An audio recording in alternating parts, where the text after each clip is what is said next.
Well, welcome all of you to the press conference. I've just got a couple of questions before we throw it open to the floor. And Kathryn, I'm going to start with you, because obviously with Hurt Locker and 0 Dark 30, we're very much aware of the way that you can put us right in a place, and you can give us this very intense sensation of what it is to be there. What's slightly different, obviously, about this film is this is a historical incident. We know, I mean, many of the people are still alive. To what extent did you have to balance up, if you like, that kind of entertainment and historical accuracy? I suppose I never thought about it as entertainment. I thought about it as a dramatization of true events, and the script is, for a large part, actually completely re-reported and based on research, court documents, testimonies, and then the characters that John Boyega plays, Melvin Dismukes, and the character Hannah Murray plays, were actually people that we met with. And Julie, for instance, the Julie from the incident, she was on the set with me every single day. So they were hugely responsible for how I think the story unfolded, and I think we all felt a certain responsibility to be as faithful to the research and the facts as we could. And was it always apparent with you and Mark Bowl, the screenwriter, that the focus should be very much on that particular one incident in that one place? Yeah, when Mark presented it to me, he presented it obviously against the landscape and backdrop of the 1967 rebellion in Detroit, but that this true crime event happened, and within that canvas, and that was actually, there was very little known about it. It was almost as if it had been kind of secreted, not within Detroit, but outside of Detroit. I certainly had no knowledge of it whatsoever. And when he presented it to me, it was somewhat concurrent with the Ferguson, Missouri incident that was unfolding. And so it felt historical and sadly contemporary, and that's what motivated my interest in making it. Well, Kathryn, I think you and I are probably the only two people who would have been alive at the time. Everybody else has got quite a lot of catching up to do, but in a sense that is part of the point that you're making, that this was not a particularly well-known incident outside except for historians of the period. I think the fact that it was not well known, but also that it felt contemporaneous. Those are two elements that were that certainly motivated me. So I'm wondering, the cast, in terms of your kind of immersion into the subject, obviously a lot of research. I mean, how did you begin with that? I suppose the first step for anyone, I'm looking, I'm like, we've got so many of them, I'm like, anyone? The first step for me, I think, was just educating myself on the context of the Algiers Motel incident, and as Kathryn pointed out, the fact that the event took place against the backdrop of this rebellion. And what led to that rebellion was, a great deal of segregation. Detroit at that time was incredibly segregated. It was approaching 40% African American, and the police force was 95% white. So, as far as my involvement was concerned, understanding that fact alone was very important coming into it, and just learning about the kind of racial tension not only in Detroit but in America at that time, and then this script was incredibly well researched, and the historical accuracy that was laced in just inherently in the writing, and with the kind of journalistic approach that Mark and Kathryn take, the topic is treated with the utmost respect for accuracy and for truth. So that was very encouraging to be part of something that you felt was going to, of course, dramatize where there weren't exactly all the facts in place, and as Kathryn said, some of the evidence had maybe been slightly kind of contaminated or lost in the process. For the most part, the emphasis with this project was about shining light on the truth of what happened, and that meant that a lot of the research was done for us in a sense. Yeah, I second that. for me specifically, the research was the most interesting with Melvin. Got a chance to speak to him and just talk to him about his life, his perspective, and then we got into the talks about, obviously what he went through, and that was for me what I used as the blueprint for the character. And it's clearly such an intense experience to watch it, but I wondered about the intensity of making it, because it would seem incredible that it did not feel that same way as you were doing. I mean, to get it to feel so immediate. Can you talk a little bit about the process when you were filming? Yeah, well, I'd say kind of one of the most important elements of production was that we all developed quite a strong bond with one another and a trusting relationship with one another, and made it indelibly clear that we all wanted to be part of one kind of community making a statement on something that's a systemic issue. So I think that was really key in the process, just a level of trust and understanding of one another, whereby we could allow ourselves to go to places and to be brought to places where we would never normally go or want to go. So that was kind of a key thing for me, at least. Hannah? Yeah, I think that Kathryn creates a really incredible energy on set. That it's she really encourages you to constantly kind of dive in, and the material feels so alive, and you're really just reacting in the moment to what's taking place. And I also think we had such an incredible cast that I found myself getting so lost in other people's performances that it was very easy to just respond organically to what was happening around you. Well, thank you. I'm going to open it up now to the floor. There's a question straight over here. Yeah. Question for Kathryn. Richard Fitzwilliams talked to Radio Europe. First of all, I congratulate you on a remarkable film. I call it the docudrama trilogy, beginning with The Hurt Locker, which I thought was brilliant, and one of the, best war films that I don't see. Thank you.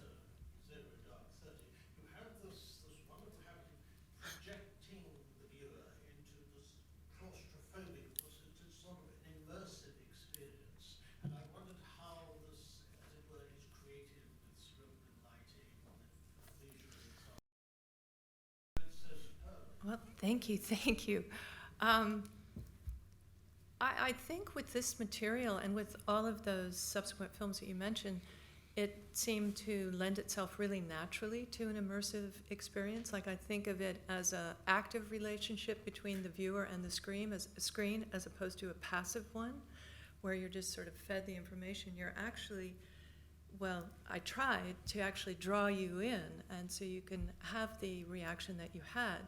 And in so doing, the potential to create empathy for these characters, and perhaps in the process of creating empathy, there can be, maybe out of that can come a dialogue, and out of the dialogue, perhaps change, or other stories come forward. And so I think with this experiential approach, and the way we do it is, first of all, you start with an extraordinary cinematographer, and that's very Aykroyd, and an extraordinary cast, and you sort of, you don't just recreate it. It sort of becomes a very organic extension of, I don't know, the opportunity to tell this incredibly tragic story. And I think we were all filled with a sense of purpose, and that sort of gave it a life all its own.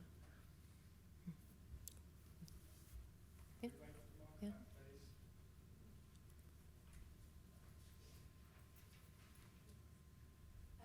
Hi, question for John. So I'm 15 years old, and a lot of people my age are trying to make sense of all the violence and the conflict in the world. And what struck me about your character was that he came across as kind of pacifist, so he preferred to smooth out the situation. What have you learned about making your voice heard and the importance of tackling injustice head on? I think for me it's an ongoing process, and a process that requires a lot of commitment, a lot of research, a lot of knowing the facts, because I don't feel like if you have the truth, it doesn't necessarily give you the right to say it if the intentions aren't right, if the goal isn't right. And I think with this, especially with Melvin, he was in a hard situation because he's trying to balance two worlds, two opinions, and that can be somewhat tricky. And also for him, you know, we discussed many things, and one of the things that stood out to me was that he had to move out of Detroit for a while because of the circumstance of being labelled an Uncle Tom, and all those things are harmful, but at the same time it's a hard line to kind of trail. And for me, I've kind of questioned that in myself. There's things that go on that I'm very, very passionate about, but there is a strategic way that kind of can guarantee a more positive outcome rather than just being, you know, instant and unforgiving about it. And that's something that I've definitely learned. Thank you. Yes. Hi, I'm Lauren Turner from the BBC News website. We're 50 years on from the events of this film, but in some ways civil rights don't seem to have moved on. I just wondered how it felt releasing the film into this political climate, and also what you want people to get out of it, and how you think people are going to react, especially obviously with the events in Charlottesville at the moment. Well, I think, as I mentioned earlier, I mean, if there's the chance for the film to generate a dialogue that's meaningful and positive and can generate some transition, that would be, of course, my greatest aspiration.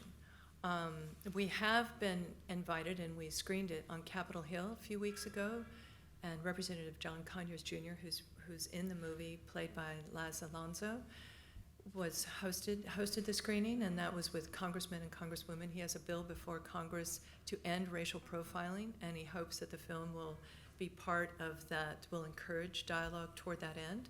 So I think any opportunity to try to, you know, as John says, meet head on with the pervasiveness of racism is really important. And for me personally, to do nothing is not an option. Yes. Any further? Yeah.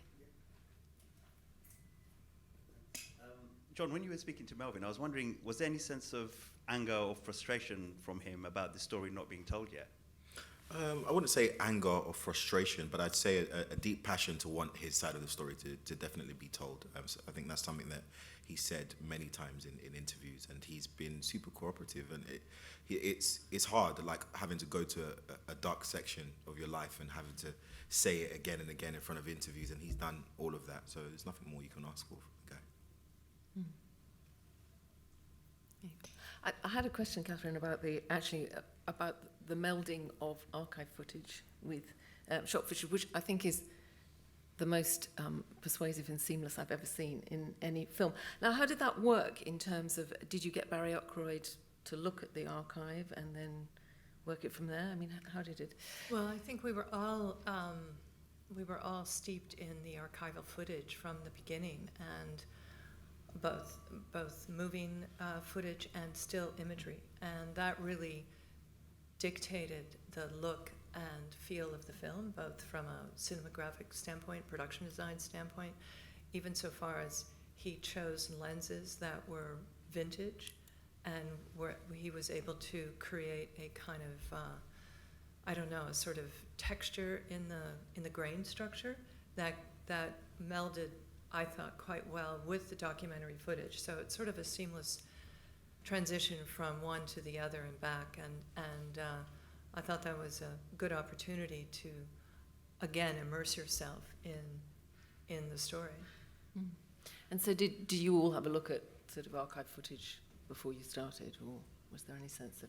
I'm also interested in what, I mean, looking at that period 50 years ago now, in what really startled you about what you discovered about that period? I mean, apart from the obvious headline outrages, as it were, but about the way people were living and conducting their lives. One of the things that really startled me was that the incident was sparked off by dozens of people being arrested in a nightclub, essentially just celebrating two veterans returning home after going and fighting for this country and for its freedoms and for its liberty. and there was no real basis for their arrests. And for that to turn into such a violent and raw and angry event, that was something that really, that sat with me a lot. I kind of had to sit back and think about that and wonder, you know, if that kind of thing happened in my country, you know, how would we deal with that? You know, if that was happening in the UK, how would people there deal with it? So, you know, within that, I think I saw there is obviously a culture of intolerance that exists within the States, and it's really, really deep-seated, and that was something that I had to kind of ponder quite a lot throughout the course of the film. Hi. Here. This is a question for the cast. I would like to know, when you were contacted by Kathryn Bigelow, what did you know about her? Which movies by her had you seen previous to working with her? Because she's been a filmmaker that has marked older generations than yours with movies like Point Break, Strange Days. And I would like to know which of those films have you seen and which one is your favorite? The Hurt Locker. I've never had this discussion with her. Just don't do that. You know what I mean? Can we like fan out while we're sat next to her? Is that acceptable? The Hurt Locker's really... I thought she just directed ads. No, but it's exciting. I mean, first of all, I think for most of us, it was the untitled Kathryn Bigelow project. And to be honest, if your name's not popping like that, I'm probably not going to read that script. It said Kathryn Bigelow in it. I opened it. So there's an appeal there in terms of creatively what she's been able to do. But also my curiosity, my main thing that I was excited about is how does she get these kind of real visceral performances from actors, and how will she get that out of me? And that's something that just motivated me to want to be a part of it. And I'm happy to be a part of your movie. Thanks. Thank you. Needed it. It's very humbling. I was going to say a fan of, you know, a great many number of Kathryn's films, but particularly in more recent times, Hurt Locker and 0 Dark 13, I think because they were so socially impactful, and these were films that, you know, had a sort of responsibility to them that actually translated into genuine positive impact. Those two films, you know, caused genuine change and developed people's understanding and empathy in the way that we hope Detroit will, and I think Detroit is already doing. And for actors to be part of projects that seek to do more than entertain and have an informational kind of purpose to them, you know, that's a really special opportunity. And so, yeah, the slightest sniff of it, you know, heaped it up.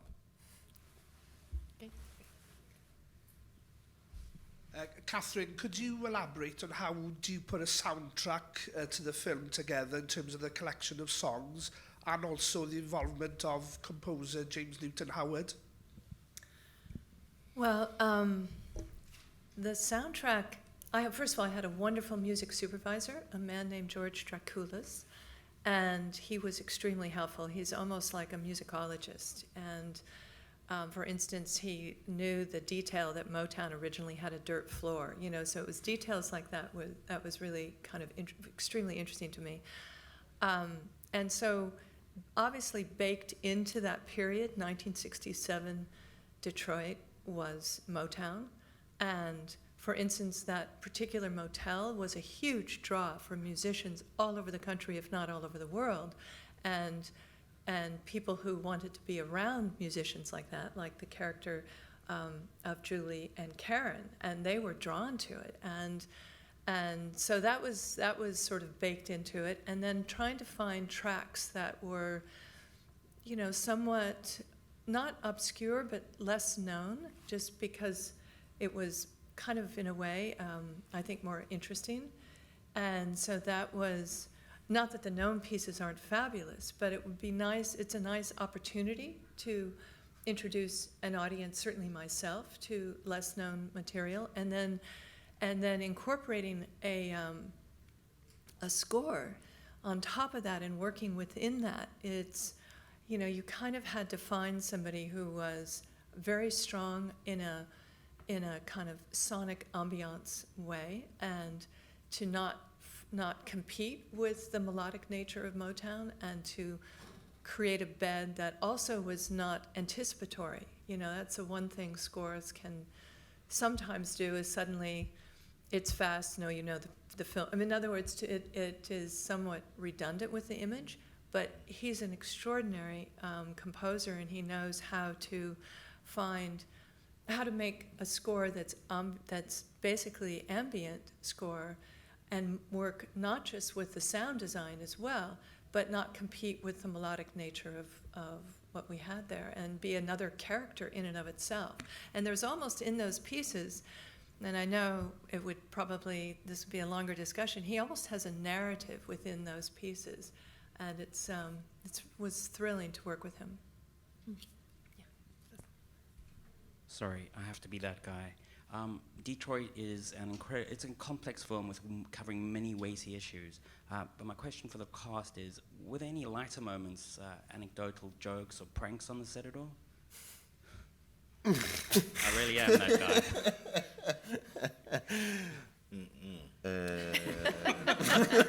guy. I would say when it came to dealing with much of the material, that makes up this project, it wasn't appropriate to sort of engage in any of that sort of behavior, and I think we had to maintain a certain atmosphere on set, specifically when paying respect to the Algiers Motel incident. There was a environment that was kind of uniquely intense and purposely designed by Kathryn and Barry Ackroyd to feel immersive and feel very focused on the task in hand. It was never lost on us that we were, telling real stories and trying to shed light on the suffering that the victims in this case experienced.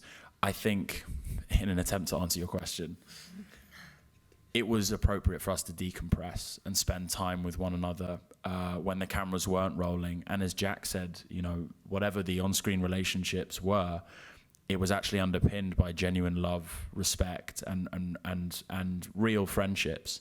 And I think we needed to have those in order to feel comfortable enough to play the extremes. So levity, joking around, when we were offset, but to be quite honest, the nice thing about, the discussion surrounding this film is that, with all due respect, we don't talk about those things as much as we do, the more important issues. But we all love each other very much. All right. Just following on from that, Will, yours is a truly unsettling, quite an evil performance. It's a long way from Son of Rambo. And you mentioned there about the immersiveness of being in that moment and on set. What did you do personally to keep yourself in the zone, to maintain those energy levels? That's interesting.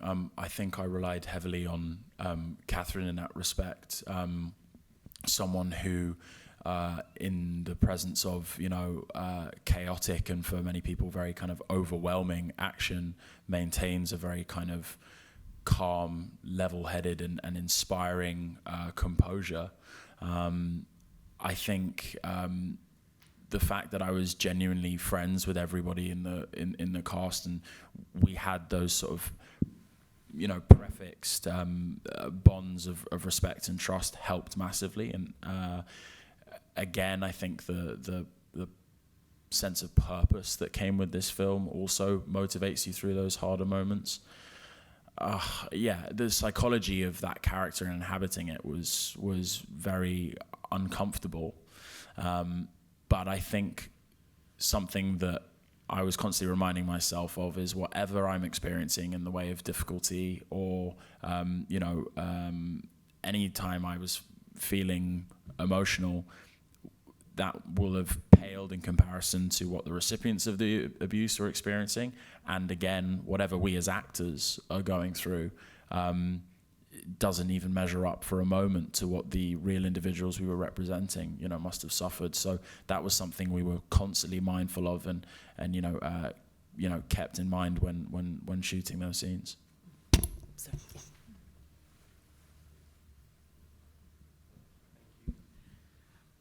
Question to the cast and Kathryn. Do you think it's harder to make these type of films with, obviously, everybody now looking at big blockbusters like Star Wars and Iron Man and stuff like that?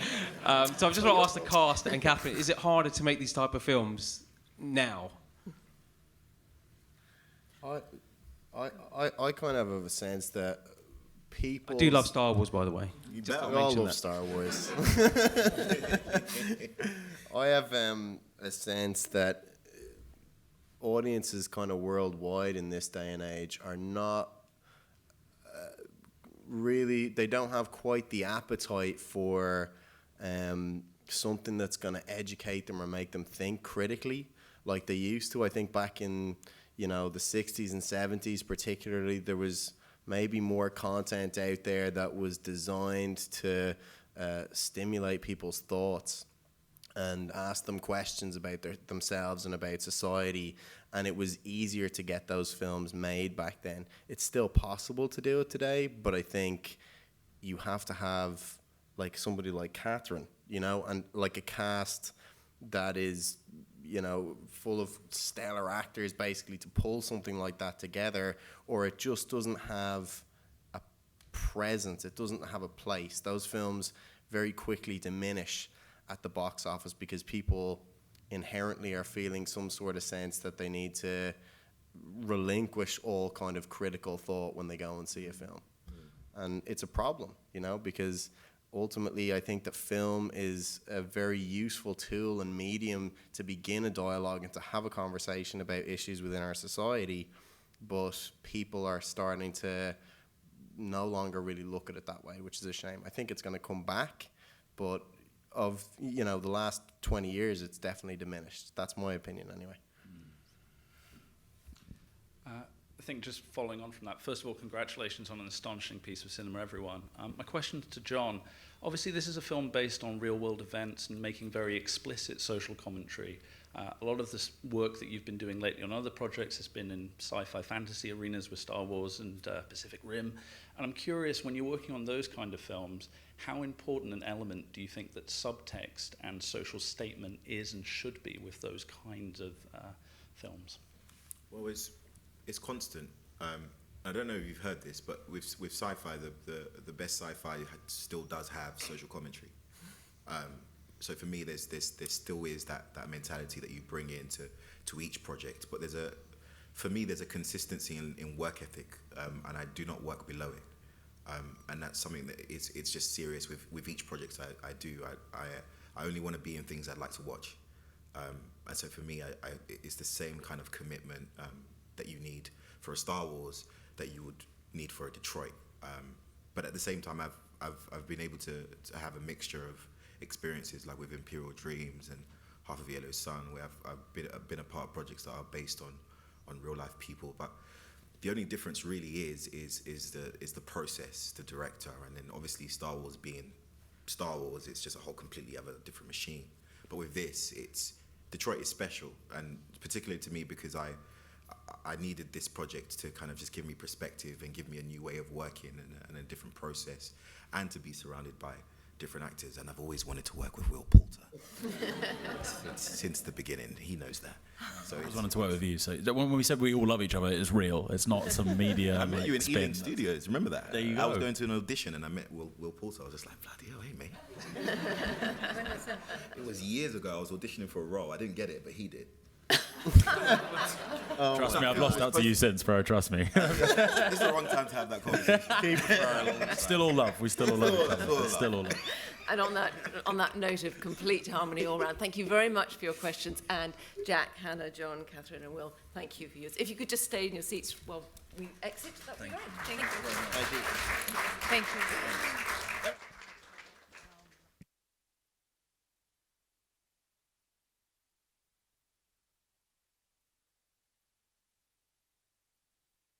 Ladies and gentlemen, you're watching Hey You Guys!